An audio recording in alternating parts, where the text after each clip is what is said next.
It feels so surreal to see Ayala Avenue free of cars and motorbikes now that we are in what we call the post-pandemic era.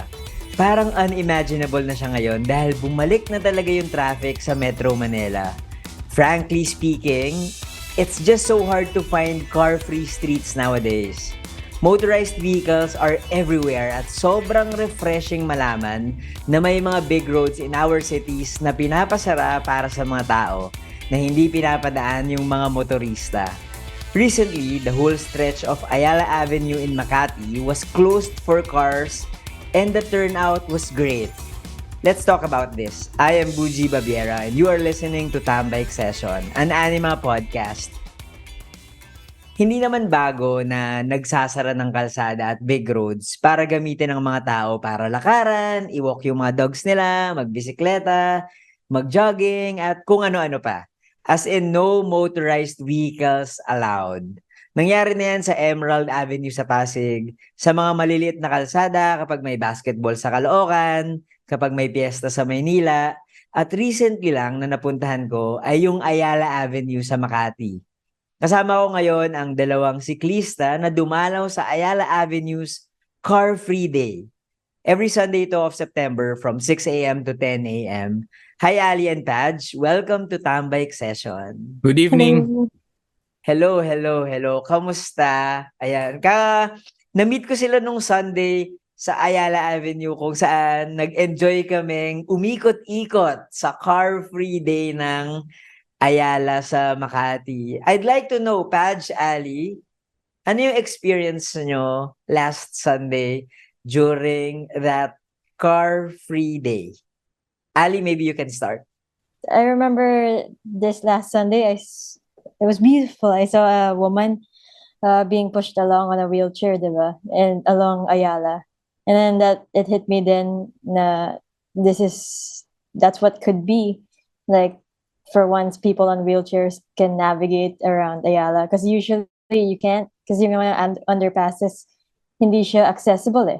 There's no usually the escalators don't work, there's no elevator, and how's a wheelchair supposed to get on the escalator in the first place? Tapos otherwise it's just stairs. So just seeing someone on a wheelchair in Ayala for the first time, it's like wow. Wow. And yeah, yun lang. Alam mo, Ali, ang ganda ng observation mo. As a cyclist, you observe something or you mention something particularly for the PWDs. Kasi akala ko ang i-mention mo na ang sarap mag-bike. Parang Yun din.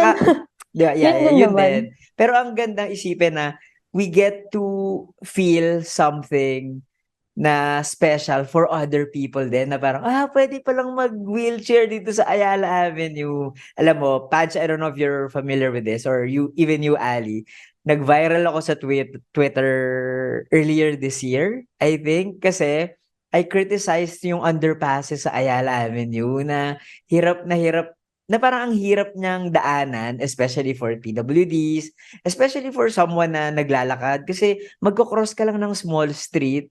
Hindi pwede. Kailangan mo pang maghagdan, bumaba at umakyat. So yeah, correct. Seeing people walk sa Ayala Avenue, especially those na may disabilities, ang ganda lang. Ang ganda lang talaga nung Sunday na yon. Ganda ng observation mo, Ali. How about you, Paj? Ano yung na-observe mo last Sunday? Ano yung naramdaman mo? Tama yung sinabi mo, surreal siya eh. Parang fantasy siya.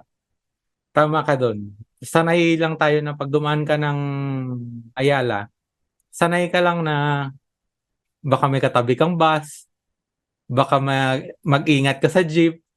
So tuwing like nung napadaanan ng Makati Ave na to, parang naaalangan ka, baka may tumawid na jeep, may tumawid na bus nung una. Tapos Paseo de Rojas, ganun din, parang hihinto ba ako or didiretso? Tapos yun, sabi ko parang hindi talaga totoo to. Tapos tuloy-tuloy ka lang, nag-iikot-ikot ka doon. So, masaya talaga siya. Tapos hindi lang talaga bikers nandun din. Merong mga nagjo-jogging, may mga nagwo-walk nga ng aso. Mm-mm. May mga naka-skateboard, may mga Oo, may pang-skating naka-skateboard and shoes. rollerblades ba? Or roller Oo, skate? rollerblades. Ganda, Oo. ganda talaga.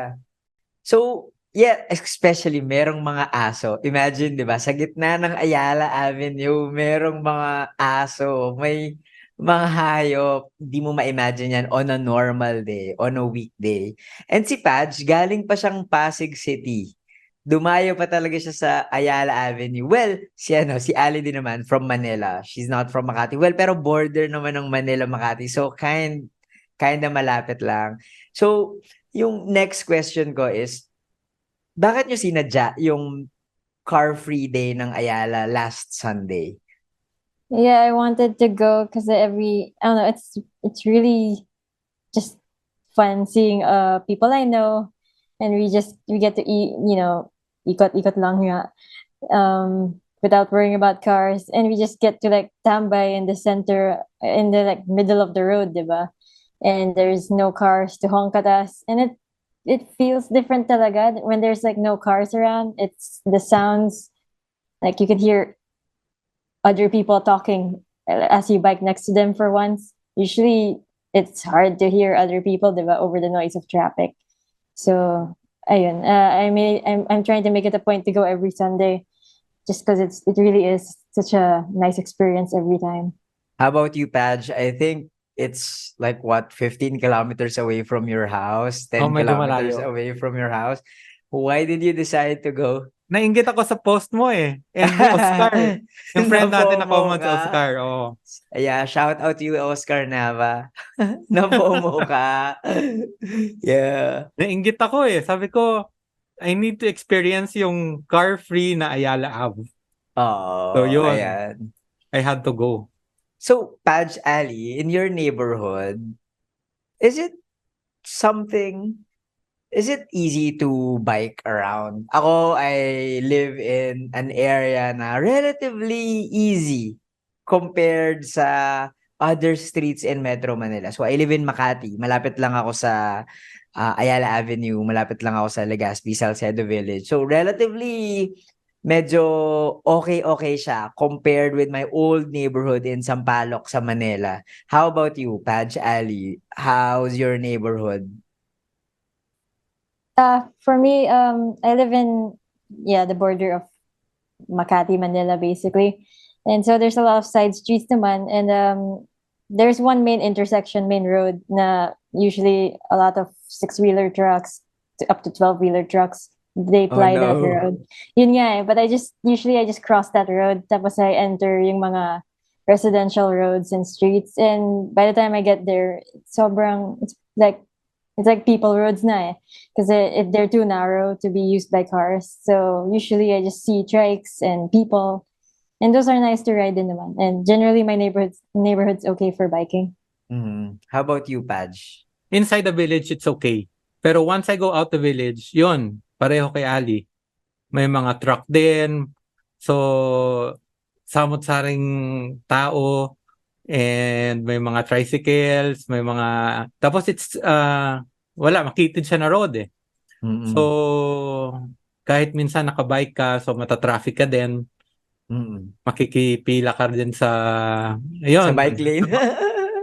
Oo, sa mga ano din, mga motor. So makikisiksikan ka with them. Parang once you get out of your comfort zone, parang adventure time na to. Oh, adventure time na. Bahala na, Urban dasal-dasal adventure na time. lang. Correct. Urban adventure time. Do you think there will be a difference if your neighborhood decides to close streets for cars? Alam mo, actually medyo na-imagine na natin to eh, or nangyari na to sa atin during the pandemic, na wala talagang halos kotse, na nakakapag-bike tayo sa labas. Will there be a difference now sa tingin nyo kapag, let's say, a main road just outside your village or your area isara? Will there be a difference? Padge, ikaw? Ako kasi nagbabike eh.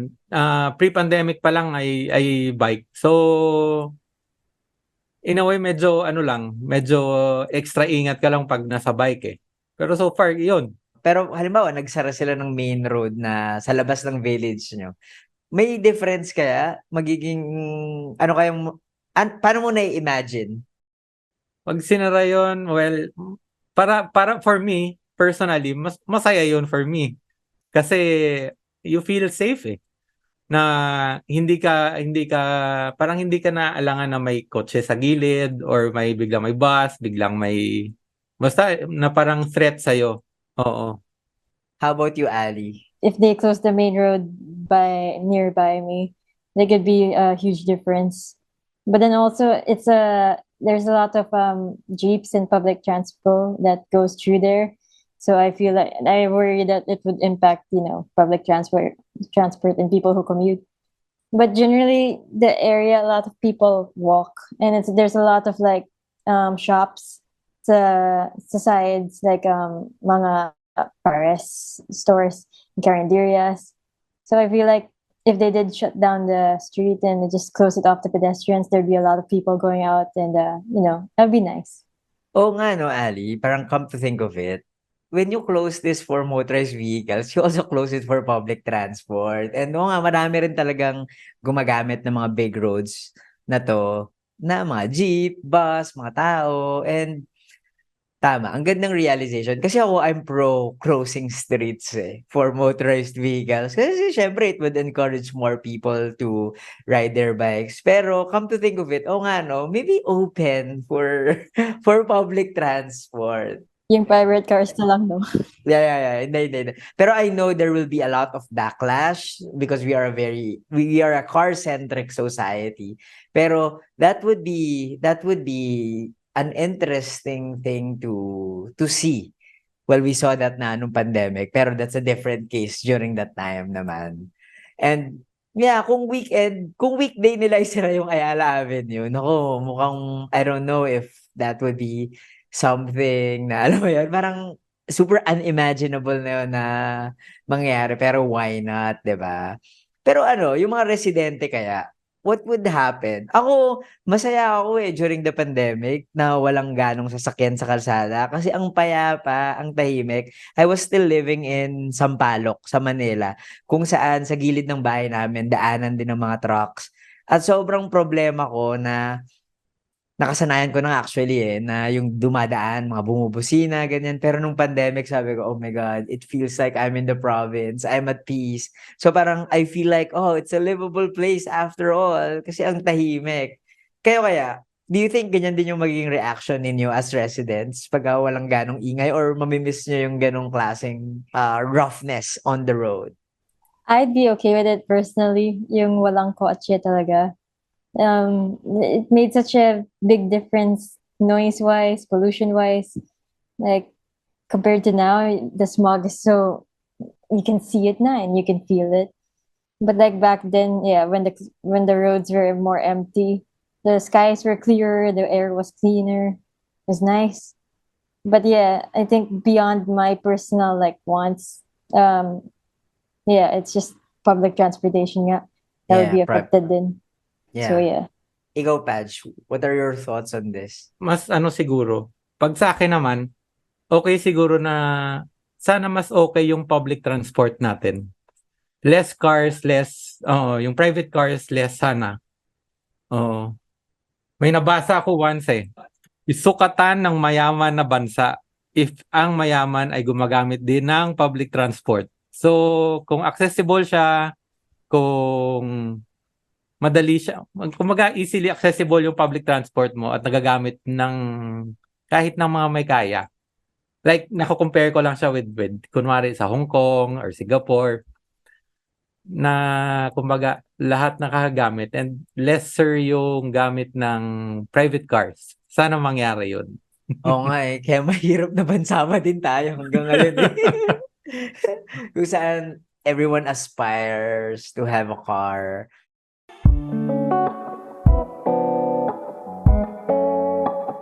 Eto, yung last Sunday, close lang yung Ayala Avenue from 6 a.m. to 10 a.m. That's just 4 hours. And one day lang, every Sunday lang siya ng September. And people are saying, naku, sana permanent na yan. Kahit every Sunday lang, isara nila yung Ayala Avenue para, alam mo yun, maging isang malaking, I wouldn't say playground, pero maging isang car-free street yung kalsada. Sa tingin nyo, kaya ba itong maging permanent? Or feeling nyo it's just a fantasy na pinatikim lang sa atin for this month? Ali, ikaw?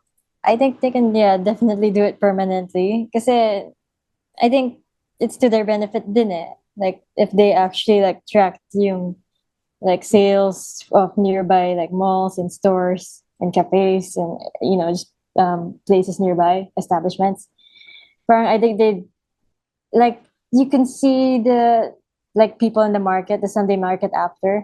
There's like a lot more people and a lot more there's cars parked because people actually go out of their way to go to this car-free Sunday. So these are people coming from all over, from different cities, all converging into one area because of this open street. And I feel like that should probably impact sales. So I think it's to their benefit, and I think it's to the people's benefit then that they keep it permanent Yeah, and tama, extended. tama. Oo nga, no? There are more people in restaurants, in cafes, and as someone who go to these cafes often, napansin ko nga na humaba ang pila at tumagal Oo, ang diba? pag-order. Tama. How about you, Patch? Do you think it can be something permanent sa Ayala Avenue o patikim lang to? Wala, hoping tayo na maging permanent talaga siya. It encourages sa atin na maging active din. So, health-wise, parang na-encourage yung mga residents doon and yung mga dumadayo doon na mag-jog, mag-bike, kahit mag-walking-walking, Hmm. And okay siya eh. speaking of encouraging, tayo kasi mga sanay na tayong mamisikleta. For those people who are interested, hindi pa gano'n sanay, beginners or gustong matuto, kwento nyo naman sa kanila, how is it biking along car-free Ayala Avenue? Pudge, ikaw, kamusta yung pagbabike doon? Ikaw, you have a son na tinuturuan mong mag-bike to school. Sa tingin mo, anong mararamdaman niya pag nandun siya? Kamusta yung experience mo? Pag yung wife ko kasi si Bea, nag-aano siya eh, nagtuturo siya with bicycle friendly sa Emerald. Oh, yeah, pinapasara Oo. din nila, 'di ba, sa Emerald Oo, pag Avenue. nagpapasara. Yeah. Oo.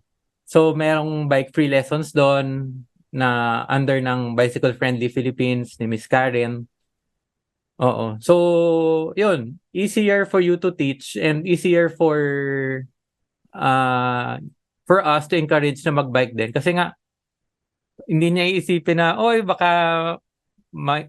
matabig ako ng sasakyan, baka may mabangga akong sasakyan, kasi open talaga siya eh. At Oo. maluwag, 'no? Nasa gitna ka Maluwag talaga talaga ng siya. kalsada. Oo. Alam mo, nakakatawa pa diyan kasi nare-realize ko nung nasa gitna ako ng kalsada, uy, walang sumisigaw sa akin na parang, "Gilid, gilid, bike lane lang."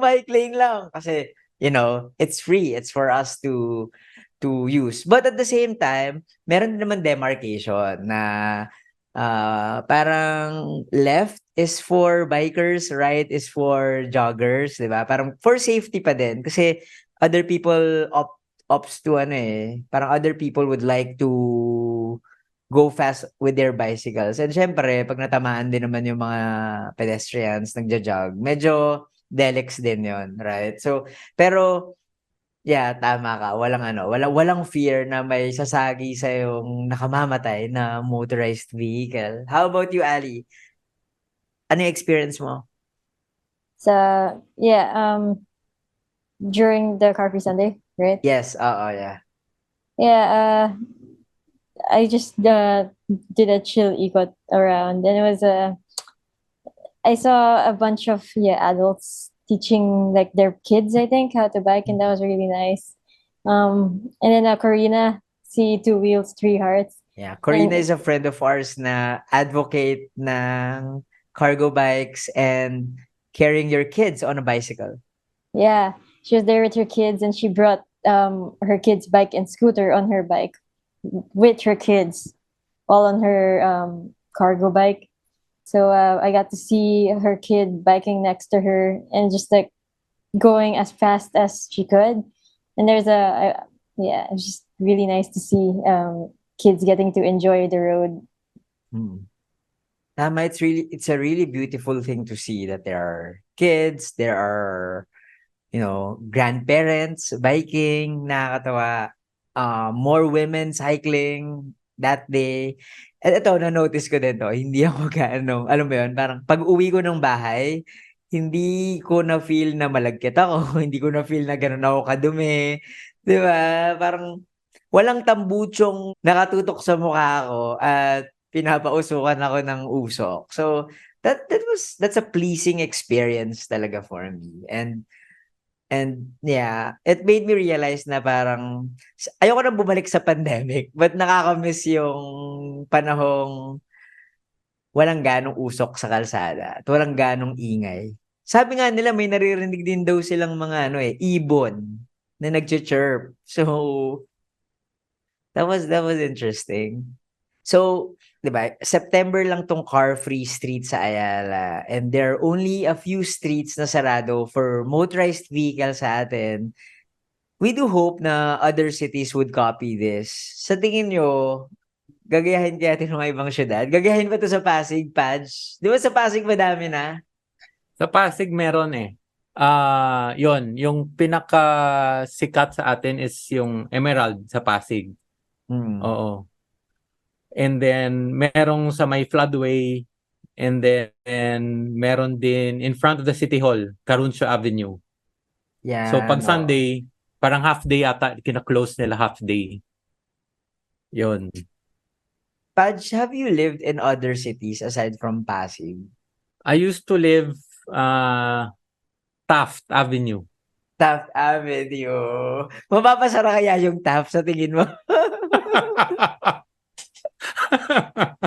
Tumawa na lang. Parang main artery of Manila. Why not? Di ba Ayala Avenue? Napasara ko na Sunday. Sa tingin mo, Taft Avenue? O tama ka na lang?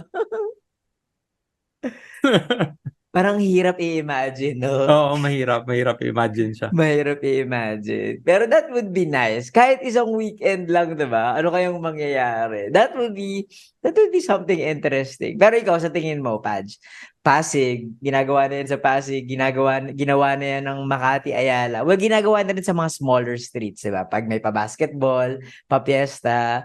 Sa tingin mo may inspire yung mga ibang cities to do this? Kaya nila?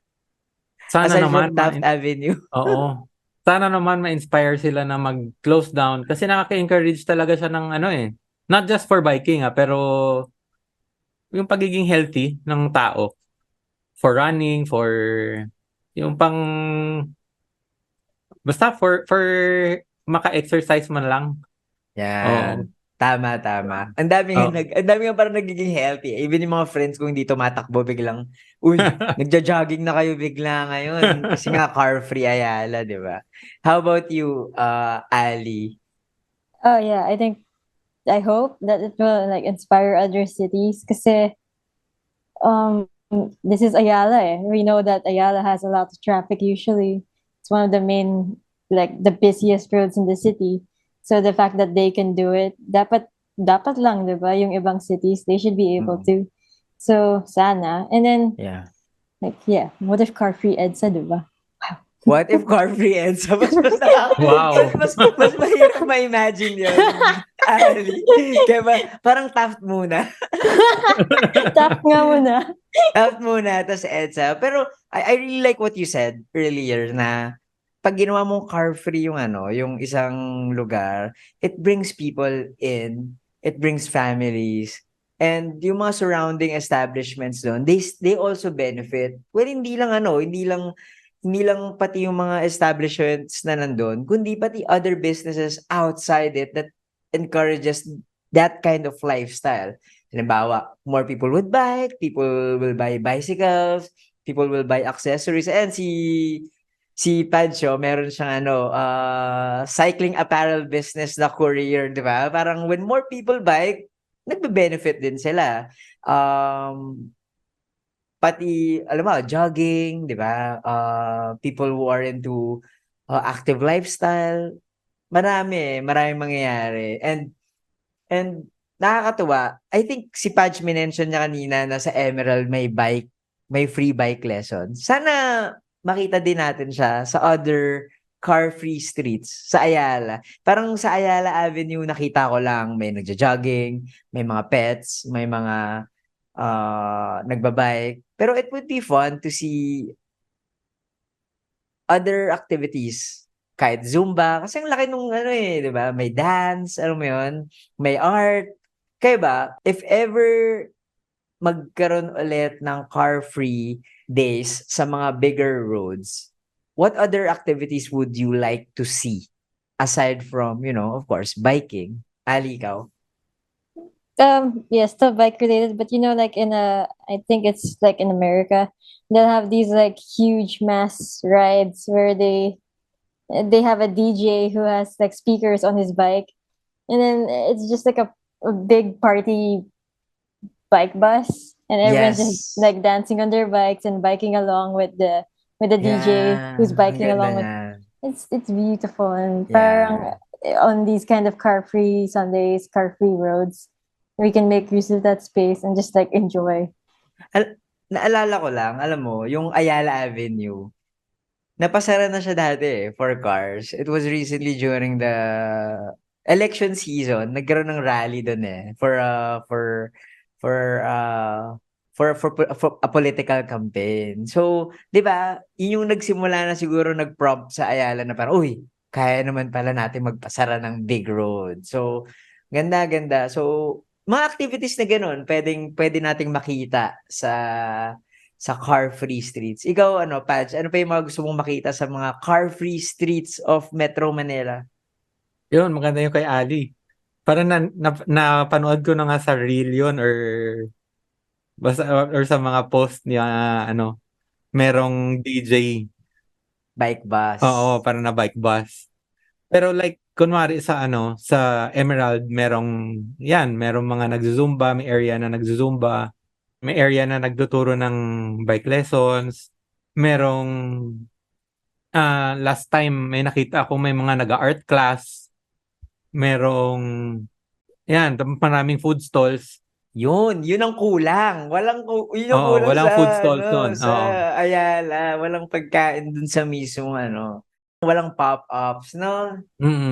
Yun. Sana merong pop-up din doon sa sa Ayala. Yes.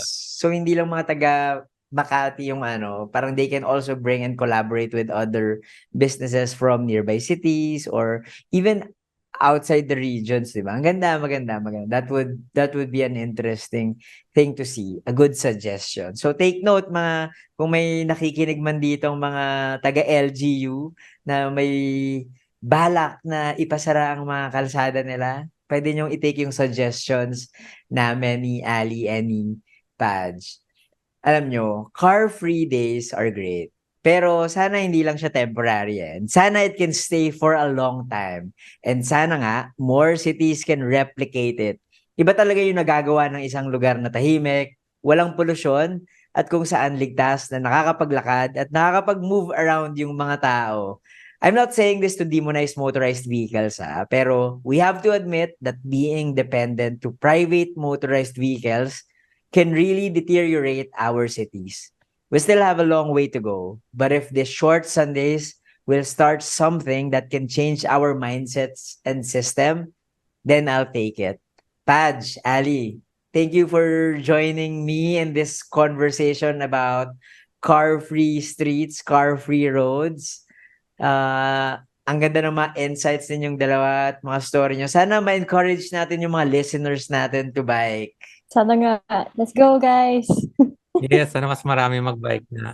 Yes, and kita-kits tayo sa mga car-free streets. For sure, nandyan tayo. Always present, magbabike. Sabi nga ni Paj, diba, nakaka-FOMO kapag wala.